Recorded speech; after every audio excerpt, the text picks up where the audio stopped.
चलिए अब question number 5वें की बात करते हैं, नहीं क्वेश्चन नंबर चौथा ही है, ठीक है। जरा क्वेश्चन पढ़ो, चित्र है 7.19 7.19 वाला चित्र है। हाँ आगे जरा क्वेश्चन पढ़ो, बस समझ लो यही से पढ़ो। L समानांतर है M के, समानांतर है मतलब आपने जितनी भी प्रमेय 6.1 6.2 में पढ़ी है सब लग जाएंगे। संगत कोण, एकांतर कोण, तिर्यक रेखा के एक ही वाले कोणों का योग सम 100 संपूरक होते सब लग जाएगा आपका। चलो आगे बताओ। देखो P और Q भी आपस में क्या है, इधर देखो सुनो, P भी Q भी आपकी आपस में क्या है, समानांतर रेखा, इसमें भी दोनों लग जाएंगे। आगे चलो, तो उसमें कुछ नहीं है, सिद्ध करना है या दिखाना है या सिद्ध, क्या सिद्ध, हमें सिद्ध क्या करना है, त्रिभुज ए बी सी सर्वांगसम है सी डी ए के, यही दिखाना है और सिंपल सा क्वेश्चन है, समझो मेरी बात को। इसमें देखो भुजाओं को समानांतर तो कहा है लेकिन बराबर नहीं कहा है, तो भुजा का कॉन्सेप्ट तो यही, दो प्रमेय है हमारे पास, दो मतलब दो चीजें, एक अपग्रही 7.1 और प्रमेय 7.1, तो दो ही प्रमेय है हमारे पास, एक ए एस ए वाली है, एक एस ए एस वाली है। या तो दो एंगल हो, एक साइड हो, या दो साइड हो एक एंगल हो, यही तो है। अब मुझे ये बताओ, कुछ भी नहीं दिया गया इसमें, कुछ भी नहीं दिया गया, क्या यहाँ पे हम साइड वाली लगा सकते हैं, साइड एंगल साइड वाली, इसमें दो साइडें बराबर चाहिए, ध्यान से समझना, साइड के बारे में हमें कोई नॉलेज नहीं है, कुछ भी नहीं दिया गया साइड के बारे में। एंगल के बारे में हमें दिया गया है, क्या दिया गया है कि ये दोनों समांतर है, समांतर है मतलब एंगल बराबर एकांतर अंतः कोण बराबर हो जाएंगे, संगत कोण बराबर हो जाएंगे, तिर्यक रेखाओं के एक ही ओर के आने वाले कोण भी 180 अंश हो जाएंगे। कोणों के बारे में तो बहुत सारी जानकारी दी गई है लेकिन भुजा के बारे में कोई जानकारी नहीं दी गई, तो हम कौन सी लगाना प्रेफर करेंगे, एंगल साइड एंगल वाली, प्रमेय 7.1 लगाएंगे। कुछ व्यूज पढ़ा कि मुझे देखो सवाल आते हैं नो डाउट, चित्र को देख के दिमाग क्या दौड़ाते हो, जैसे मैंने अभी दौड़ाया ना, मैंने चित्र को देखा और ये क्या दिया हुआ था उसको देखा, सवाल सॉल्व करने का टेक्निक है ये। देखने के बाद मुझे समझ में आया कि इसमें भुजाओं के बारे में तो नहीं दिया, नहीं अमूमन हर चित्र में भुजा बराबर कर देता है, एक भुजा बराबर कर देगा, एक उभयनिष्ठ दे देगा, लेकिन एक उभयनिष्ठ रेखा तो आपको इन दोनों त्रिभुज में, भाई ये वाला त्रिभुज ये वाला त्रिभुज बराबर सिद्ध सर्वांग सिद्ध करना है।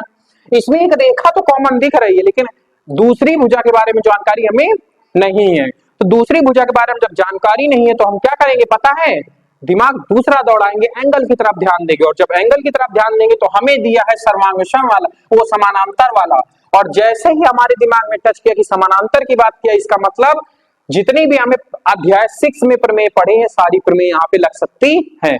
तो आइए अब इसको सॉल्व करते हैं, ठीक है। व्यू अपने दिमाग में कैसे चलाना है वो आपको समझ में आया ना, कि कैसे हमें सोचना है सवाल करने से पहले, वो चीज समझ में आई। चलो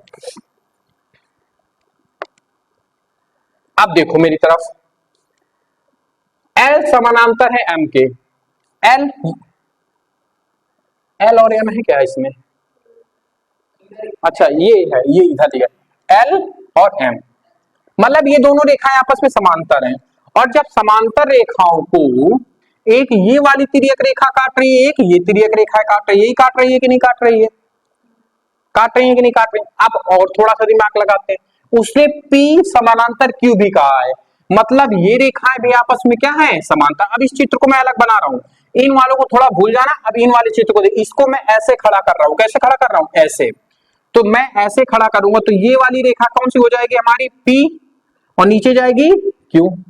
भाई इसको जब ऐसे खड़ा करेंगे तो P ऊपर आएगी, Q नीचे जाएगी, और रेखा जब ऐसे काटेगी तो ये रेखा ऐसे काटेगी कि नहीं काटेगी। अब बात बताओ, कोण ये बराबर होगा कोण ये के कि नहीं। अब इसका नामकरण कर देते हैं, यहां पर ये A है, यहां पर ये C है कि नहीं, कि नहीं है, पक्का ना। अब ये कोण PAC बराबर होगा A, और इधर इधर इधर भी कुछ होगा, हाँ इधर ये B है ना, यहाँ पर जब एक रेखा काटी तो B है, यहाँ पे B नाम ले लो, तो कोण ACB के बराबर होगा। क्यों बराबर होगा, क्योंकि एकांतर अंतःकोण है इस रेखा के बने हुए कोण, ये वाला कोण इस रेखा के बराबर होगा कि इस वाले कोण के बराबर होगा कि नहीं, एकांतर अंतःकोण है। जब दो समांतर, ये वाली समांतर रेखाओं को ना देखो, ये वाली समांतर रेखाओं को देखो जो P और Q है, ये वाली समांतर रेखा को देखो, या फिर ऐसे छोड़ो, सुनो मेरी बात, आप इन्हीं दो में देख लो, इन्हीं दो रेखाओं को देख लो। देखो तुम्हें दो समांतर रेखा, गौर से समझना, बड़ा कंफ्यूजिंग क्वेश्चन है ये। दो तुम्हें समांतर रेखाएं दी गई हैं, एक एल और एम समांतर है, पी और क्यू समांतर है। चाहे आप एल और एम को लेकर समानांतर देख लो तो ये कोण इसके बराबर हो जाएगा और ये वाला कोण इस कोण के बराबर हो जाएगा, एक एक करते, और एक उभयनिष्ठ रेखा हो जाएगी। बस इसमें और कुछ नहीं करना है। और आपके ये दो रेखाएं जब आपस में समानांतर होंगी, अब देखो ये रेखा, इसको पकड़ना, तो ये वाला कोण इसमें बराबर ना हो कि ये वाला कोण आपस में बराबर होगा। कौन सा? ये वाला कोण, ये बाहर वाला कोण, ये वाला कोण बराबर होगा इसके इसके, ठीक है। एक मैं अब ये वाली रेखा बना रहा हूं, एल और एम वाली, ये तो सीधा बनी हुई है, ये है हमारी एल, ये है हमारी एम। इसमें जो ये वाली रेखा गई है ना, कौन सी आपकी, ये वाली तिर्यक रेखा, इसको देखो, ये वाली तिर्यक रेखा को, ये वाला कोण जो इसमें डबल मैंने लगाया, ये आपस में बराबर होंगे कि नहीं? ये इसके समांतर होगा, ये इसके समांतर होगा। ये वाला कोण किस भुजा से देखेंगे? ये वाले भुजा से। और डबल वाला कोण जिसमें डबल लगा है, ये वाली रेखा से देखे जाएंगे। समझ में आ रहा है कुछ कि नहीं आ रहा है? नहीं आ रहा, पल्ले पड़ रहा है। जिसमें मैंने डबल लगा, देखो यहाँ पे दो चार भुजाएं हैं और ये दो भुजाओं, मतलब दो पेयर है भुजाओं के। एक पेयर एक कोण को समानांतर कर रहा है, दूसरा पेयर दूसरे कोण को। जो सिंगल वाला है वो किन रेखाओं से एकांतर अंतःकोण बना रहा है? ये वाली देखो, ये कोण किससे टिका हुआ है? गौर से देखो, इस वाली रेखा से टिका हुआ है ना, और ये वाली टिका। अब जब मैं बात करूंगा ये वाले कोण की, तो ये कोण किससे टिका हुआ है? इससे टिका हुआ है। किससे? ये वाली एल और एम से। समझ में आया? तो आप समझना, कोण इसी से देख लो, कोण DAC, कोण DAC बराबर होगा कोण M, नहीं ये वाला कोण इसके बराबर होगा कोण ACB के, कोण ACB के। कहां से? संगत कोण है, नहीं एकांतर अंतःकोण है, एकांतर अंतःकोण है। समझ में आया बात? फिर अब कोण देखना, ये वाला पकड़ो, ये हो गया। अब ये वाला पकड़ो, ये कैसे होगा? कोण ए, ये एक है, ठीक है, कोण ACD, ये वाला कोण, ये वाला कोण, ये जो अंदर बन रहा है कोण ACD, कोण ACD समांतर होगा कोण CAB के, कोण CAB के। कहां से होगा? तो ये एकांतर अंतःकोण है। समझ में आया बात कि नहीं? समझ ऊपर से जा रहा है क्या ये वाला क्वेश्चन? आ रहा है ना पक्का अक्षय? अब इसके बाद भुजा कौन सी बराबर होगी? तो आपको पता है कि AAC भुजा बराबर होगी AC के, AC भुजा बराबर होगी AC के। क्यों? क्योंकि ये उभयनिष्ठ है, उभयनिष्ठ भुजा से। भाई हमें यही दो त्रिभुज तो करने थे, त्रिभुज ABC CDA CDA, यही दो त्रिभुज तो करने थे जिसमें से ये भुजा कॉमन थी। ये इसके संगत हो गया, ये इसके संगत हो गया, तो कौन सी इसमें त्रिभुज लग गए? वो लग गए। तो आपका इसमें प्रमेय लग जाएगी। देखो त्रिभुज आपका ABC सर्वांगसम होगा त्रिभुज CDA के। कहां से सर्वांगसम होगा? तो ये आपकी प्रमेय से 7.1 से। कुछ समझ में आया कि नहीं समझ में? हमने कुछ, हाँ एक क्विक रिवीजन करा दे रहे हैं, हमने कुछ नहीं किया। हमें चित्र दिया था 7.19, चलो ठीक है कोई बात नहीं। हमें दो चीजें दी गई थी, L समानांतर है M के, P समानांतर है Q के। सिद्ध हमें करना था त्रिभुज ABC सर्वांगसम है त्रिभुज CDA के, यही करना था। अब बात समझना, अब हमें इसमें भुजाओं के बारे में कोई जानकारी इस क्वेश्चन में नहीं दी गई थी, सिर्फ एक ही भुजा थी जो कॉमन थी, वो भी AC भुजा। तो हम दिमाग इसमें ये लगाएंगे कि हमें जब ये समांतर दी गई है, तो हम अध्याय 6 में पढ़ के आए हैं कि जब दो रेखाएं आपस में समांतर होती है तो ढेर सारी प्रमेय हमने पढ़ी है 6.4 6.3 इस तरीके से प्रमेय पढ़ी है, 6.4 6.3 6.2 इस प्रकार से प्रमेय पढ़ी है। तो तो प्रमेय में क्या था, समांतर जब भुजाएं होती हैं और एक तिर्यक रेखा काटती है तो उसके एकांतर अंतः कोण बराबर होते हैं, संगत कोण आपस में बराबर होते हैं, शीर्षाभिमुख कोण आपस में बराबर होते हैं, और तिर्यक रेखा के एक ही कोण के योगों का कोणों का योग संपूरक होता है। संपूरक मतलब 180 अंश होता है। मतलब हमारे दिमाग में कहीं ना कहीं एक चीज टच कर जानी चाहिए। वो क्या चीज टच कर जानी चाहिए कि कहीं ना कहीं इसमें कोण का कॉन्सेप्ट लगेगा। ठीक है, कोई दिक्कत नहीं। हमने देखा कि कोण ये संगत कोण है, आपस एकांतर अंतः कोण है, ये भी अंदर की साइड है, ये भी अंदर की साइड है, और रेखा कौन सी है इसमें, एल और एम। तो रेखा, अब मैं यहां पे रेखा भी लिखे दे रहा हूं, आपको कंफ्यूजन नहीं होगा। डीएसी, डीएसी ये वाला कोण हमने किससे किससे बराबर किए हैं, ये वाला रेखा हमने किए हैं एल समानांतर है एम के। ठीक है, ये दो, ये वाला कोण देखो, ये तो उभयनिष्ठ रेखा है, ये तिर्यक रेखा जो काट रही है, ये रेखा ये किस पर टिका हुआ है जाके, किस रेखा पे टिका हुआ है जाके, तो देखा एम एल में टिका हुआ है। ये वाला कोण किस में टिका हुआ है जाके, एम में टिका हुआ है। तो ये दोनों एकांतर अंतः कोण किस रेखा को मानेंगे, समानांतर एल और एम से। अब हम बात करते हैं ए सी डी की, ए सी डी की, मतलब ये वाला कोण इसके समांतर है। अब ये कोण देखो उभयनिष्ठ रेखा या तिर्यक रेखा पे तो टिका हुआ है, ये किस पर टिका हुआ है, तो पी और क्यू रेखा पे टिका हुआ, तो ये समांतर कहां से होंगे, पी समानांतर है क्यू के। ये यहां से संगत कोण हुए, एकांतर अंतः कोण हुए हैं, और ये एकांतर अंतर कोण एल समानांतर एम से हुए हैं। बात समझ में आ रही है। फिर इसके बाद AC बराबर है AC के, कहां से बराबर है, क्योंकि हमें ये दोनों त्रिभुज सर्वांगसम सिद्ध करने, इसमें दोनों रेखाएं उभयनिष्ठ हैं, कोई दिक्कत है, उभयनिष्ठ है, दोनों समानांतर हो गए, प्रमेय 7.1 से समर सर्वांगसम। हाँ, AC बराबर AC।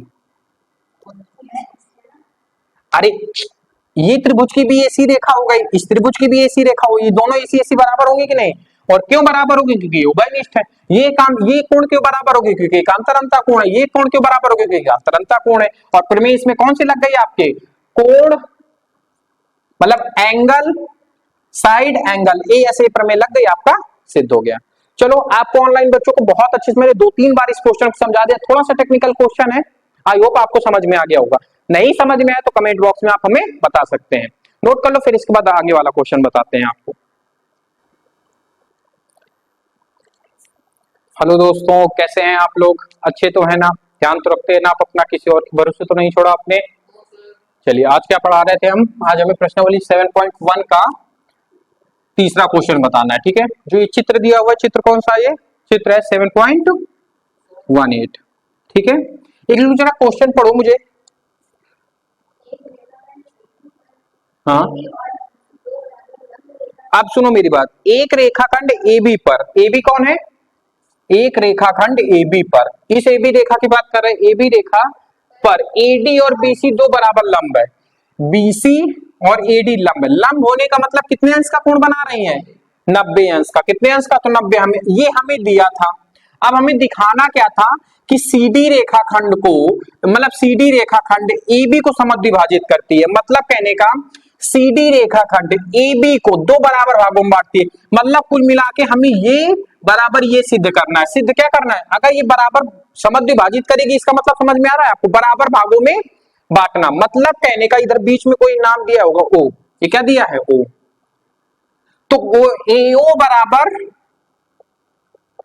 OB, ये हमें क्या करना है, सिद्ध करना है। अच्छा एक बात बताओ, ये सिद्ध कब कैसे होगी, आपको दो ट्रायंगल दिख रहे होंगे, अगर मैं इन दोनों ट्रायंगल को, गौर समझना, अगर मैं इन दोनों ट्रायंगल को सर्वांगसम सिद्ध कर दूं, तो ये जो बची हुई तीसरी रेखा वो बराबर हो जाती है कि नहीं हो जाती है, और तीसरी रेखा यही बचेगी, ध्यान से देखना, दिमाग में आ रहा है ना। चलिए आइए बात करते हैं इसमें। तो त्रिभुज BAO, त्रिभुज DAO तथा त्रिभुज O या फिर CBO में, अब इन्हीं दो त्रिभुज में देखना, पहली चीज आप देखोगे DA बराबर, अच्छा इसमें एक और चीज दिया है, सिंगल मार्क आपके उसमें लगा होगा चित्र में, तो AD बराबर क्या हो जाएगा, AD बराबर होगा किसके, BC के, क्योंकि ये मार्क लगाओ, ये तो हमने अपने आप से लगाया क्योंकि हमें सिद्ध करना है। तो एक बात बताओ, पहले आप देखो कोण ए इस त्रिभुज का और कोण बी उस त्रिभुज का बराबर है कि नहीं बराबर है? कितना कितना है? 90 अंश। तो कोण ए बराबर हो जाएगा कोण बी के। कैसे? तो ये 90 अंश जो हमें दिया है, क्या है दिया, समझ मतलब लंब पड़ रहा है का मतलब 90 अंश है। अब एक भुजा भी तो बराबर है, एडी बराबर है बीसी के, एडी बराबर है बीसी के, ये भी हमें दिया है, क्या है दिया है। अब एक बात मुझे बताओ, कोण भुजा ये क्या है? एंगल है, ये हमारी क्या है? साइड है, मतलब भुजा है एएस।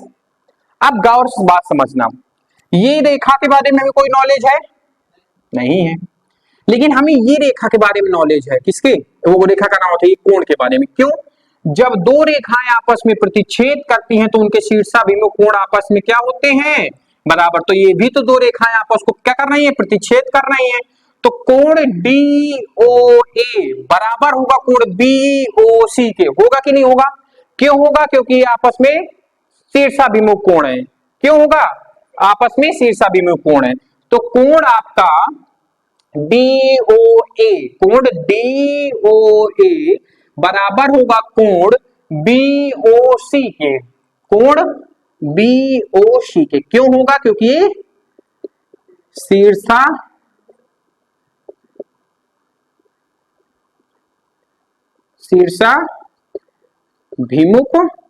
कोण है। ठीक है, क्या है? शीर्षाभिमुख कोण है। तो अब ये देखो, ये भी एक एंगल ही है कि नहीं? तो इसमें प्रमेय कौन से लग गए? अब देखो, अब जैसे ही हमने कोण भुजा कोण बराबर कर दिए तो त्रिभुज DAO तथा क्या ये सर्वांगसम होंगे आपस में त्रिभुज CBO के। क्यों होंगे पता है? किस प्रमेय से होंगे? प्रमेय आपकी 7.2 से। किससे होंगे? 7.2 से। और जैसे ही शीर्षाभिमुख है तो ये रेखा आपस में कैसी हो जाएगी? बराबर हो जाएगी। मतलब AO बराबर किसके हो जाएगी? OB के। क्यों हो जाएगी? क्योंकि त्रिभुज DAO सर्वांगसम है आपस में त्रिभुज CBO के। हमने जैसे ही सर्वांगसम सिद्ध किया तो बाकी भुजा जो है, अब बात समझना गौर से, ये जो त्रिभुज बन रहा है, ये जो कोण बन रहा है आपका, ये कोण बराबर है कि नहीं बराबर है? और इस कोण को बना कौन सी रेखा रही है? ये वाली और ये वाली। तो मैंने आपको बताया था ना, जो रेखाएं कोण बनाती हैं वो आपस में क्या हो जाती हैं? बराबर हो जाती है नहीं सर्वांगसम होने के बाद। तो ये रेखाएं आपस में बराबर हो जाएंगी। कुछ समझ में है आपको कि नहीं समझ में? एक क्विक रिवीजन और देख लो। हमें दिया था कि कोण B बराबर कोण A के, जो 90 अंश था। AD बराबर है BC के, AD बराबर है BC के, ये हमें दिया हुआ था। सिद्ध क्या करना था? CD रेखाखंड AB को समद्विभाजित करता है, मतलब दो बराबर भागों में बांटने का काम करता है। ठीक है, ओके। इनडायरेक्टली वो कहना चाह रहा है हमसे कि AO बराबर होगा OB के। ठीक है, हमने समझ लिया। अब बात समझना, अब हमें त्रिभुज ये दो दिखे जो हमें अगर किसी तरीके से इनको सर्वांगसम सिद्ध कर दे तो ये रेखाएं आपस में इसके क्या हो जाएंगी? बराबर हो जाएंगी। सर्वांगसम सिद्ध करने के लिए दो चीजें हमारे पास, प्रमेय 7.1 या अपग्रही 7.1, और ये प्रमेय नहीं है। कहाँ है ये? मैंने लिखा था ना, ये प्रमेय 7.1 है। वो अपग्रही 7.1 थी, ये प्रमेय 7.1 है। 7 पर यही, या तो अपग्रही 7.1 लगाए या प्रमेय 7.1 लगाए। अपग्रही 7 क्या कहती है? भुजा कोण भुजा बराबर हो जाए तो सर्वांगसम होंगी। और प्रमेय 7.1 क्या कहती है? कि कोण भुजा कोण बराबर हो जाए तो सर्वांगसम होंगे। हमने देखा कि एक भुजा तो बराबर दिख रही है, कोण भी बराबर दिख रहा है। अब इसमें से एक भुजा एक कोण, दो में से एक ही बराबर होगा। तो हमने देखा कि ये दोनों कोण आपस में क्या होते हैं? शीर्षाभिमुख कोण होते हैं। और जैसे ही ये दोनों आपस में शीर्षाभिमुख कोण हो गई तो हमें मिल गई। हमें कोण B 90 अंश है, मतलब दोनों में बराबर हो जाएगा। AD बराबर BC की, ये हमें दिया हुआ है, तो एक को एंगल मिल गया, एक साइड मिल गई, और एक ही हमें ये एंगल मिल गया। क्यों? क्योंकि ये शीर्षाभिमुख कोण आपस में बराबर होते हैं। जैसे ही हमारी प्रमेय लगी ASA वाली, प्रमेय 7.1, दोनों त्रिभुज क्या हो गए? आपस में सर्वांगसम हो गए। और जैसे ये दोनों सर्वांगसम हो गए तो AO बराबर OB हो जाएगी। क्यों हो जाए? क्योंकि दो त्रिभुज सर्वांगसम है। बात समझ में आई? समझ में आया होगा आपको? नोट कर लो। ऑनलाइन बच्चों को दिक्कत लग रही है तो कमेंट बॉक्स में बता सकते हैं। नोट कर लो, फिर आगे वाला क्वेश्चन बताते हैं आपको। चलिए, नोट हो गया आपका। अब हम बात करते हैं क्वेश्चन 5वें की। जरा क्वेश्चन नंबर 5 को आप पढ़ो जरा एक लोग।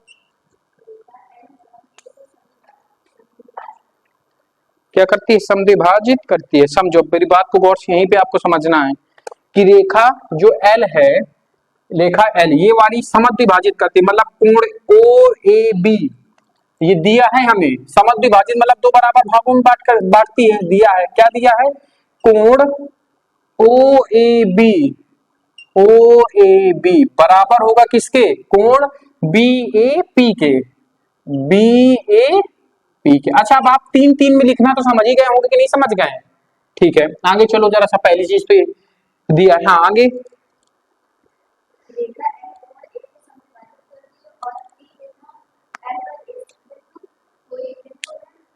लंब डाला गया, कुल मिला के कह रहा है कि कोण Q कोण O बराबर होगा कोण P के, और ये दोनों कोण कैसे होंगे? लंबवत होंगे। ठीक है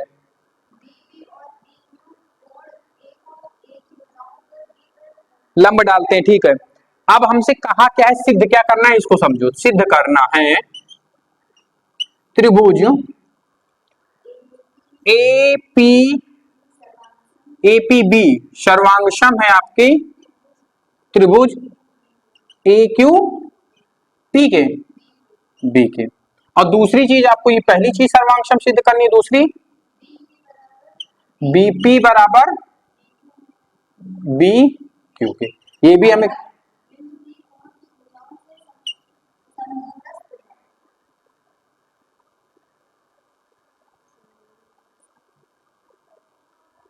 चलो ठीक है छोड़ो सारी बातें। तो हमें अब एक बात बताओ, बीपी बराबर है बीक्यू के, बीपी बराबर है बीक्यू के, कहीं ना कहीं हमने ये भुजा बराबर करवा है किसके? इस भुजा के। आपको एक एंगल, दो एंगल दिए गए हैं, अब आपको तो बहुत अच्छे समझ में आ रहा है। यहाँ पे तो वही तो लिखा है पीबी, बीपी है तो बी और पी बताओ ना। बी कोई दिक्कत नहीं है, वो बीपी पी ये दोनों एक ही होती है भुजा। समझो मेरी बात को। हमें आपको दो कोण दिए गए हैं जो बराबर है दोनों त्रिभुज के। भाई ये वाला कोण इस कोण के बराबर है, 90 अंश बराबर है, और एक उभयनिष्ठ। सीधा सीधा आपको देखने में ही लग रहा होगा कि दोनों त्रिभुज सर्वांगसम, जो जब दो त्रिभुज सर्वांगसम है तो बची तीसरी भुजा अपने आप बराबर। क्वेश्चन तो पूरा सॉल्व ही हो गया है, कुछ सॉल्व ही नहीं करना। चलिए फिर आज की क्लास को खत्म करते हैं। राशि को आ गया पूरा, आ गया। चलिए बता देते हैं, ऐसा नहीं करते। ठीक है चलिए, तो त्रिभुज ए पी बी तथा त्रिभुज ए क्यू बी में, ठीक है, कोण ओ ए बी बराबर हो जाएगा कोण बी ए पी के। क्यों? क्योंकि हमें दिया हुआ है या फिर समद्विभाजित करता है, दिया है या फिर हमें रेखा एल समद्विभाजित कोण ए को करती है। ठीक है समद्विभाजित करती है मतलब दो बराबर भागों में बांटती है। ठीक है कोण क्यू बराबर हो जाएगा कोण ओ, सॉरी कोण ओ बराबर हो जाएगा कोण पी के। कितना है? 90 अंश है। ये हमें कहां से ये दिया है? क्या है? दिया है। और फिर हमें एक बात बताओ, रेखा ए बी दोनों त्रिभुज में कॉमन है कि नहीं है? तो रेखा ए बी बराबर हो जाएगी ए बी के, कहां से होगी पता है आपको? उभय निष्ठ से हो जाएगी। कहां से हो जाएगी? उभय निष्ठ से। कुछ समझ में आ रहा है कि नहीं आ रहा? तो आपको एक बात बताओ, ए आपको कोण मिल गया मतलब एंगल मिल गया, ये भी आपको एंगल मिल गया, ये आपको भुजा मिल गई मतलब साइड्स मिल गई। कौन सी प्रमेय इसमें लगी? प्रमेय 7.1 ए यस ए, एंगल भुजा एंगल से। ठीक है एंगल भुजा एंगल से। तो त्रिभुज आपका ए पी बी सर्वांगसम हो जाएगा त्रिभुज ए क्यू बी के। क्यों सर्वांगसम हो जाएगा? प्रमेय 7.1 से। समझ में आया आपको? अब जैसे ये दोनों सर्वांगसम हो गए तो भुजा आपकी बीपी, ये पहला था आपका, ये पहला सॉल्यूशन था। दूसरा सॉल्यूशन समझो, सीधा इसमें कुछ नहीं लिखना है। बीपी बराबर हो जाएगी किसके? बी क्यू के। कहां से बराबर होगी पता है? क्योंकि त्रिभुज ए पी बी इनके त्रिभुज इनकी भुजा प्रमेय का नाम है। कल मैं पहले प्रमेय कराऊंगा तब आपको समझ में आएगा कि सर्वांगक्षम होती तो ये बराबर कैसे हो जाती है। अभी आपको ऐसा लिख लो, मैंने बहुत सारे क्वेश्चनों में जिन्होंने बताया कि सर्वांगक्षम हो जाते हैं, मैंने बहुत सारी चीजें आपको क्या बताई, सीधा ऐसे बता दिया कि सर्वांगक्षम हो जाएगी। इनकी प्रमेय है सीओपी करके कोई एक प्रमेय होती है, दो प्रमेय होती है, मैं वो दोनों प्रमेय आपको कल बताऊंगा। आपके चैप्टर में नहीं वो प्रमेय, लेकिन मुझे वो बतानी पड़ेगी आपको, ठीक है। तो जब ये सर्वांगक्षम होती है तो तीसरी भुजा बराबर हो जाती है। मैंने नोट में हालांकि ये चीजें लिखवा दी है आपको, ठीक है। तो जैसे ही बराबर हो गई तो आपका सिद्ध हो गया। समझ में आया? इसमें मुझे शायद नहीं लगता कि दोबारा मुझे समझाने की कोई जरूरत है, ठीक है। बहुत ही सरल क्वेश्चन था, सीधा सीधा दो एंगल आपको दे दिया था, एक भुजा उभयनिष्ठ कॉमन दिख रही थी आपको, तो इसमें एंगल भुजा और एंगल मतलब एंगल साइड एंगल क्या इसमें प्रमेय लग गई, दोनों त्रिभुज सर्वांगक्षम हो गए। जैसे दो त्रिभुज सर्वांगक्षम हो गए तीसरी भुजा अपने आप बराबर हो जाएगी, ठीक है। आई होप आपको बहुत अच्छे समझ में आया होगा। अगर नहीं आया तो कमेंट बॉक्स में ऑनलाइन बच्चे बता सकते हैं, हमारे आगे ऑफलाइन बच्चे तो बढ़िया अच्छे से दाड़ आएंगे, हमें समझ में आ गया। हालांकि इसमें कोई चीज आपको बताने वाली थी भी नहीं। चलिए आज की क्लास को फिर यही पेंड करते हैं, काफी रात हो गई है, बच्चों को भी अपने अपने घर जाना है। बाकी बातें करते हैं लास्ट क्लास मतलब अन्य क्लास में। धन्यवाद आपको बने रहने के लिए, हमारे साथ बने रहने के लिए। बाकी बातें करते हैं नेक्स्ट क्लास में। नोट जरूर बनाते रहिए, रिवीजन जरूर करते रहिए, होमवर्क जरूर नोट कर लीजिए। आज का होमवर्क है आपको 7.1 HW में करके लाना है, ऑफलाइन और ऑनलाइन बच्चों को। समझ में आ रहा है आप लोगों को? 7.1 ये 7.1 ही करा रहे हैं क्या हम?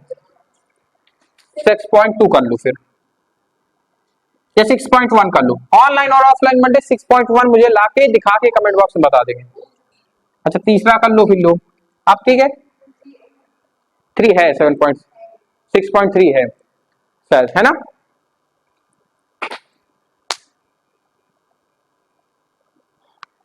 है ना?